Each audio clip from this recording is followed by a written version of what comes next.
السلام علیکم گائز، میرا نام اظہر اور ہمارا یوٹیوب چینل دیکھ رہے ہیں حقیقی آواز۔ میں آج آپ کو بتاؤں گا پاکستان، انڈیا اور بنگلہ دیش تین ایک اکٹھے ملک ہیں۔ اور پہلے میں آپ کو بتاتا ہوں پاکستان کے بارے میں۔ ایکسپورٹ کی بات ہو رہی ہے، اگر ٹوٹل ایکسپورٹ کی بات کی جائے تو انڈیا ہے وہ سب سے آگے ہے۔ مطلب کہ وہ تقریباً جو انہوں نے ڈکلیئر کی ہے نا مارچ 21-22 کے اسٹیٹسٹکس، اس کے مطابق وہ تقریباً $670 بلین کے ساتھ نمبر 1 پہ ہے۔ $670 بلین، یہ بہت بڑی اماؤنٹ ہے۔ دوسرے نمبر پہ آتا ہے بنگلہ دیش، کیونکہ پاکستان وہ ملک بن گیا ہے جو بنگلہ دیش سے بھی نیچے چلا گیا۔ بنگلہ دیش کا جو ہدف تھا انہوں نے $50 بلین رکھا تھا، لیکن پھر بھی انہوں نے تقریباً $39 سے زیادہ کی ایکسپورٹ کر دی ہے۔ اور اس کے بعد آتا ہے پاکستان نے ٹوٹل $32 ارب کی ایکسپورٹ کر دی ہے، اور تقریباً 26.5% کا اضافہ ہوا ہے اس کی ایکسپورٹ میں۔ ایسا نہیں ہے کہ نہیں ہوا، لیکن پچھلے کچھ 10 سالوں میں پاکستان نے اپنی ایکسپورٹ کم ہی کی ہے۔ اور اس کے برعکس بنگلہ دیش $52 بلین کے ساتھ سیکنڈ رینک پہ کھڑا ہو گیا۔ ایکسپورٹ کسی بھی ملک کی اکانومی کے لیے بڑی ضروری ہوتی ہے۔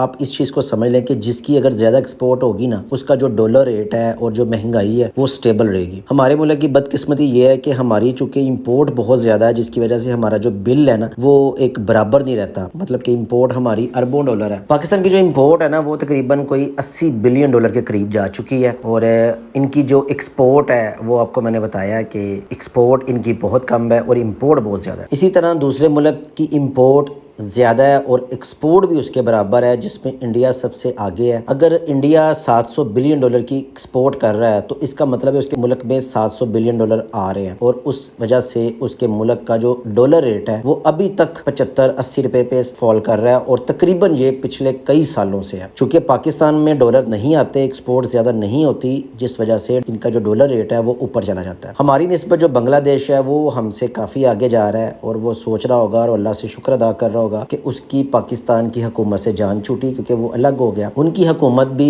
IMF میں جا رہی ہے، ایسا کہ نہیں جا رہی، لیکن انہوں نے اپنے ملک کی جو اکانومی ہے نا اس کو بڑا مضبوط رکھا ہوا ہے۔ ان کی جو گارمنٹ کا سیکٹر ہے نا اس نے پوری دنیا میں اپنا بڑا نام کمایا۔ ویڈیو پسند آئے تو چینل کو سبسکرائب کیجیے گا، ویڈیو لائک کیجیے گا، شیئر کیجیے گا۔ Thank you.